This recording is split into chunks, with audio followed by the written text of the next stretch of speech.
one because it's a federal government institution and it's the same source of funding, federal government, and then even where we have other sources of funding, because we are a specialized institution, we have outside the federal government and third fund that funds other people. We have other agencies that fund us.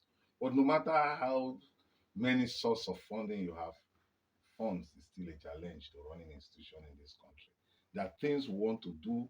We want to compete globally, favorably with other people, and yet the funds we have, so many things are competing for it. So we are looking for students in some specialized areas, and such students are not there, and so the student enrollment will definitely be low. That's the only thing we suffer. But to bridge that, we are trying to open, while we are waiting for those special students we have been commissioned um, to train, we're trying to go like a normal polytechnic. We have opened our gates for mass comm, we have opened our gates for business administration, accounting, public admin, though we have been strictly warned to keep that at 30%. The core mandate must be maintained. The engineering and the specialized fields for the oil and gas, marine engineering, arc welding must be stressed. Let's talk more about them. Let's talk about those courses. Yeah, you will talk engineering. In fact, it's when I got there, I knew when they say mechanical engineering is the bedrock of engineering. You have to talk about mechanical. All other engineering fields take their root from mechanical. That's our core mandate. Then we'll talk about welding and fabrication. You need to train people to fabricate some of these machines and things to do with the oil well. And then the welding there is not just this kind of common welding. It's called arc welding. We will first train the students on welding, and then they will be specialized in arc welding. That is, they will go to underwater to weld, because sometimes the rigs will break there and they will need that. Then we'll talk about marine engineering. We'll talk about marine engineering. These are the kind of courses we tend to do there, which are specialized. Then our business administration, we talk about petroleum marketing and business studies. We talk about marine transport and logistics. These are specialized courses that are really going to help the oil industry. These are the kind of calling and mandate we have. Because if that fund is scrapped, education in Nigeria is as good as gone, especially tertiary education. We've not enjoyed any collaboration with the state government. We are only trying to build that now, but nothing favorable has come. But people like Nigerian Liquefied Natural Gas, they see us as their baby. Petroleum Trust Fund, they see us as their baby. Then Chevron coming and moving. That's why I say we have extra source of funding. Okay, what about the tertiary institutions? Your collaboration, what are the nexus with other Oh, of course, institutions? we can't be an island unto ourselves. For one, we belong to COFA, Committee of Federal Rectors. We belong to COHEADS, Committee of Heads of Polytechnic. Our BOSA, our Polytechnic Librarian, our registrar belongs to COREG. So from that, we get what other tertiary institutions are doing, and we key because we cannot stay on our own. Then we equally join the parent body of National Board for Technical Education.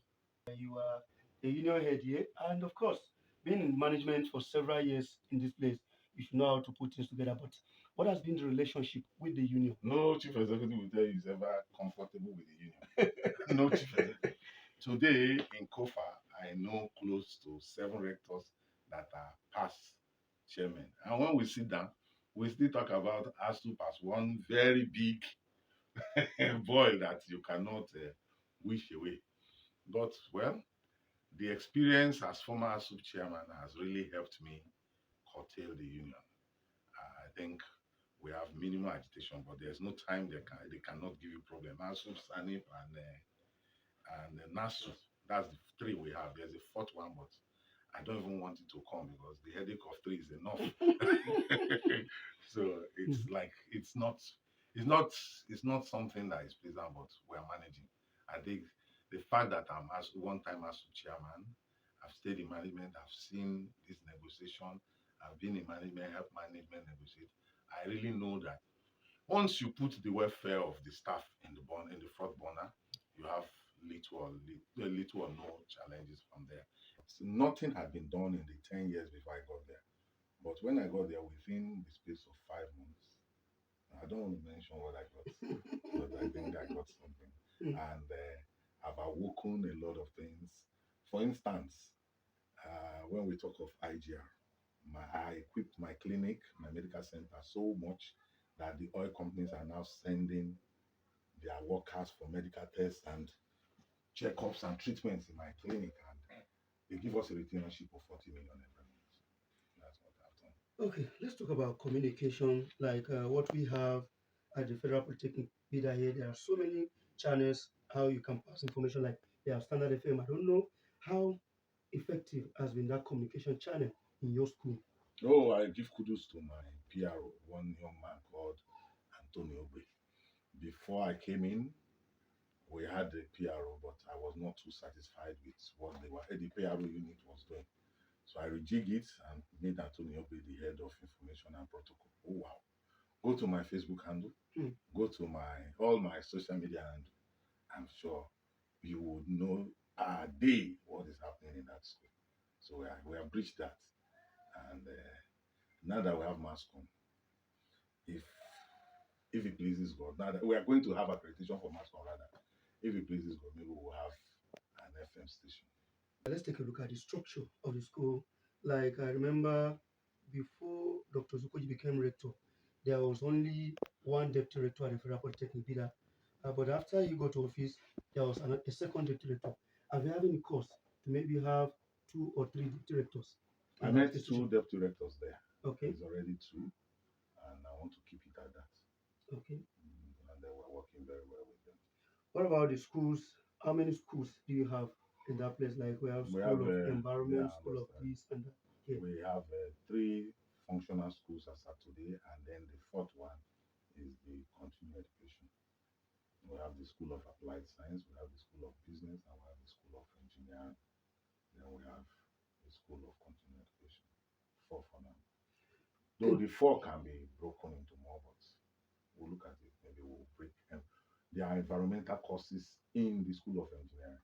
We have to get the School of Environment out Wonderful. soon.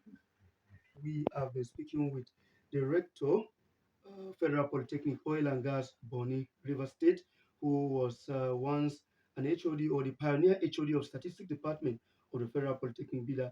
He was one time ASU chairman of the institution, and one time director industrial placement and a member of the governing board. Dr. Okoloba is still here. Now, sir, let me go to some personal questions about you.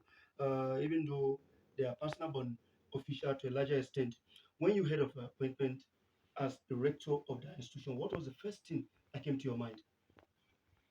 Well, the appointment just came only about 5 weeks back, or say maybe 6 or so weeks back, because it was precisely on the 4th of February.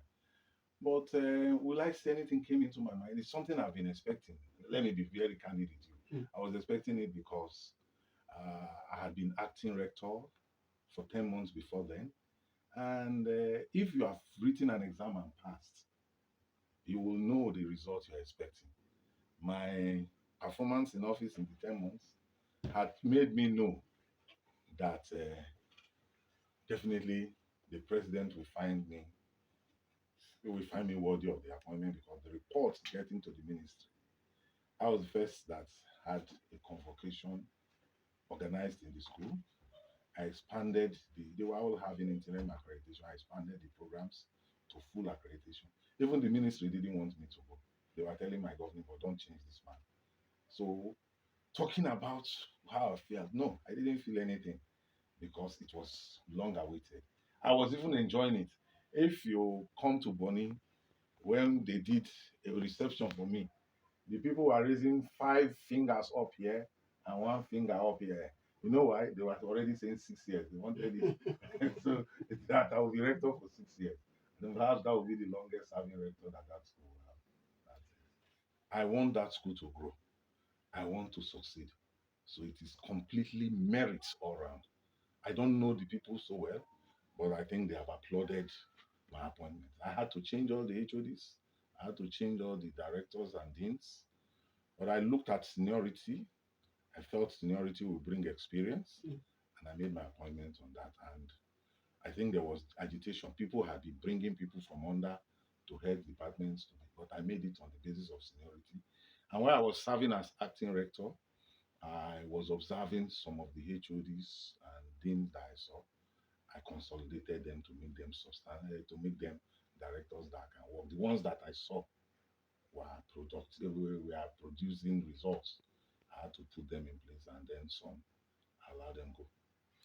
Okay, Dr. Okoloba, today, if you are given opportunity, let's say to sit with the Minister of Education to come up with strategies that will not just only enhance that school where you are, but something that will serve as recommendation for the growth of all polytechnics or higher institutions, what will be contained in your recommendation?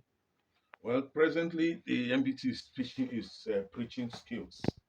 I want us to revisit the curriculum and make our curriculum skill based. As the curriculum of education is today, it is no longer meeting the needs and aspiration. Maybe 20, 35 years ago, 40 years, the curriculum we have now was okay. But as we have our curriculum today, it's not okay. In years to come, we may not be needing qualifications again. It's what you can do that will matter. And we need to run with the world to go to tailor our curriculum in that direction so that we will not be left behind. Until we enhance our infrastructure, enhance the funding of education, ASU has been begging for just 25%, 26% of our national budget. We're still under 10%. Let's try and up it to 15%. I'll tell him that. That's what I'll tell the minister. If they can't give the whole 25, 26, up it to 15%, and let's see what the infrastructure then attract. We can't be a school on our own. We can't run. We need foreign lecturers that can be paid properly. We need to see foreign students that will bring culture to our place. When we have this, then perhaps our schools can make it under one to 500.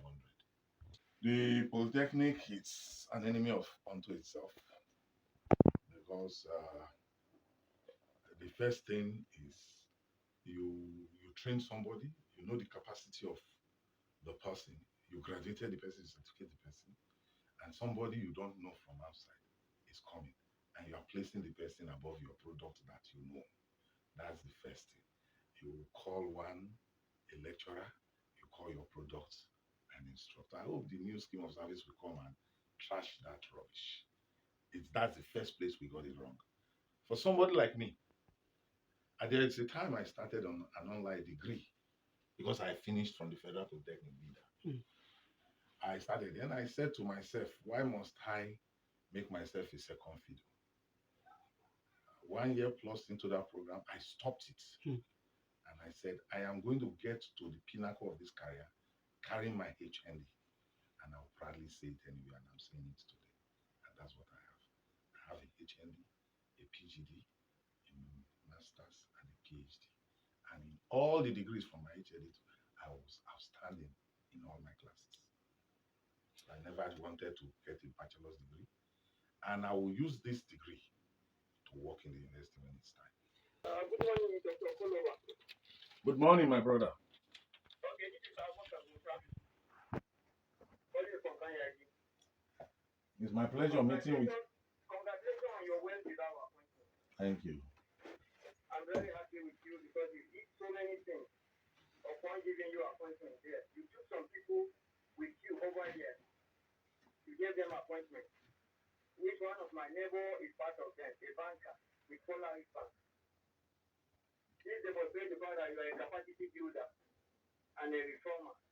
Somebody who wants to ensure that you develop people and help them. Put smile on their face. Because we really love to bring you back here and going back home. I value human resources very well. Congrats for your new appointment there. Thank you so much. My question there is, do you have any medical clinic in your new assignment there? If yes, I would like you to employ more doctors and nurses there so that you'll be in charge of people for their medical health. Thank you very Thank you. much, Dr. BB. Hello. Hello, your name and where you're calling us from. Good morning. All right, go ahead, sir. Thank you very much.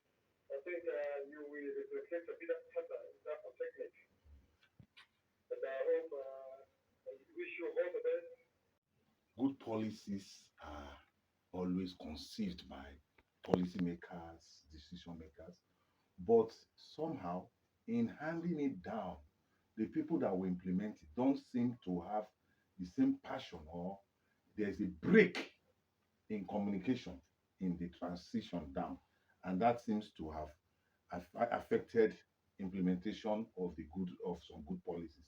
So when they see any good policy, they will not follow it through to the latter, and that's it. Then for politicians as governing council, well, we are not the appointing authorities. We are not the owner of the institution. The owners of the institution know why they have chosen to make politicians to come and supervise this. As policymakers in this sector would really have really advocated and would really want to have people, past chairmen of ASU, past rectors, past vice chancellors, dons of academia, heading the governing council because they know what they want. But the owners of the institutions equally know what they want, and that's why they appoint their likes to it. And I don't fault them for that. The only problem I have with it is that the people so appointed should carry the passion down to where they are appointed and do what they are supposed to do. Like the last caller said, politicians are not bad people, and these are men that have acquired experiences over time. Some of them have been MDs, chief executives of banks, multinationals. Some of them have even headed academic institutions before going into politics. They are not devil as we want to see them. So let's embrace them and accept them, like he said. And where anyone so appointed that is doing wrong and not doing well, we should find a way to correct them out of love and in a way that will not bring acrimony and will move the system forward. Okay. Then talking about peace in academic institution, it's unfortunate. I know where he's coming from. It's unfortunate. I've gone to many campuses. I don't see what is happening in BIDA happening in most of those campuses right now. BIDA is peculiar, but I don't want to talk about BIDA. I don't want to be seen to be assessing my colleague rector or a system that I have left. I won't talk about BIDA, but I will continue to pray for BIDA. Thank you. All right. He said one talked about replicating BIDA standard. I don't want to replicate any BIDA standard. I want to do better than what somebody said that is special because many of you have been called outside. We have Dr. Fashaba in Ampa. We have Dr. Sunday Ajebe in Ekiti State. BIDA has been a good training ground for us, and I don't want to see the standard because that will be limiting us. Okay. I want to grow above that. I want to create my own standard and let BIDA come to learn from my standard. Wonderful. I don't want to be held under BIDA standard. We will not accept that. BIDA has done its own. BIDA is always ahead. No. That's debatable. Then for collaboration, yes, I see in fact, in my time or before my time, I've engaged quite a number of BIDA staff, quality staff as sabbatical staff in that institution that will bring what they have generally here to help grow that institution. That's the beginning of collaboration. We'll start collaboration in research. I will tell my people to talk about what they can do together in research. We're just starting. We'll get there. Okay, there was one text message from ordinary coordinator of the Friendship Council. That's Malam Mohammed Etchen Pabusu. I greet you once again. Congratulations to the uncommon rector, Dr. Victor Okoloba. That message is from Malam Mohammed Etchen Pabusu of Niger State Polytechnic. I'm sure you know him very well. So we're going to take more calls so that the rector will react to the new set of callers as well. Hello. Hello, good morning, Mr. President. Good morning. Your name and where you're calling us from? I so salute your guest, Dr. Thank you very much. I'm fine. More grease to your elbow. Thank You you. have not told us your name, please. My name is Abdul Mustafa and I'm calling from Bida here. Okay, go ahead, sir. With all due respect, doctor, my worries are two. First and foremost, before somebody becomes a professional technician, you must start from the cradle. And during our primary school days, there is what we call catch them young. There are days set aside for handcrafts and what have you. There are days set aside for exhibition days. Those things are no more. And that was the beginning of catch them young. Just understand. Hello. Hello? Yes, good morning. Your name and where you're calling from. Good morning, sir. Yes, good morning. Your name. I welcome you back to Bida. Thank you. That actually show that you are actually a real born of Bida. Real born. In the Yes. sense that even a Bida man cannot do better than this. Thank And you. you still have Bida in your mind. And that's why even if you are not a Muslim, you come to celebrate this Salah break with us. I congratulate your institution for having you as a rector. Thank God you. will continue to be with you. Thank you. Thank you very much. Microfinance Bank, Bida Protect Microfinance is still Oh. behind you. Alaji. Thank you. Well Yes, done. sir. Okay, thank you very much from the Bida Microfinance Bank. Doc, are you planning a microfinance bank in your own place? Well, yes. I look at it. It's going to help with IGR and a lot of things with this funding. I think something like that will help. I will look more critically into it and how it will be and see where the funds will come from. Especially now that the government has increased the amount for capitalization of a bank. For an institution, Bida Police is lucky. The time they did it, I think it was still under 20 million. Now it's gone up. If it's not 50, it's 100 million. So I wonder where they want, but with collaboration, one can think of it. But for now, it's in the mind, it's there. It's just that so many things are there, but money determines the one you will do. Wish all the people who called in, and if there's any other issue you wish to react to. I want to say Barika de Salah to every one of us this season, and I wish us and His Royal Highness Etsunupe Bagodoji a happy Bariki celebration come Thursday. I look forward to that Bariki, except that I've grown beyond those that stay by the roads to look at when Bagodoji will pass and throw the cola. But his good wishes are in my heart, and I continue to pray for him and pray for Bida. I think Bida has done so well for me, and as the callers have said, it's my second home. I will not live to forget Bida. Of course, my history cannot be written without the mention of Bida, or if not, Bida taking the better part of my history for now. So I want to say thank you to this land. Thank you to Bagodoji that made it favorable to us foreigners. He created what we call resident indigent society community. I thank him for that wonderful thing. I thank the good people of Bida that had lived with visitors so far. Thank the Federal Polytechnic management and staff and students for how they have helped us to stay with them. I pray, though things are not like before when I came, but I pray for Bida Polytechnic I will get back to the good old days. That's my final word. Thank you. All right, those were the head of Department of Statistics Department of the Federal Polytechnic Bida, a former ASU chairman of that institution, the former director industrial placement unit of the institution, and today the rector and chief executive officer, Federal Polytechnic Oil and Gas, Bonny River State, Dr. Victor Okoloba. We must say thank you. Thank you. That's why the short notice you're able to make it to our studios. We appreciate you, Doc. No problem. I want to say a big thank you to those who came in Dr. Okoloba's entourage. One of them is Mr. Timothy Bukun Oyemi, coincidentally, my classmate from Amide Secondary School, Bida. He's also a lecturer at the Federal Polytechnic, Bida. And of course, my professional colleague is also here with us, Usman Tukura, aka Alaji Brooklyn. My name is Sode Mohammed, saying a big thank you to my co-producer, Isaac Omideji, leaving you in the safe hands of Rosalind Gano, who has been giving me pressure to round up. Good morning. I can be what I my dreams to reality. I know I can do anything. Here I go.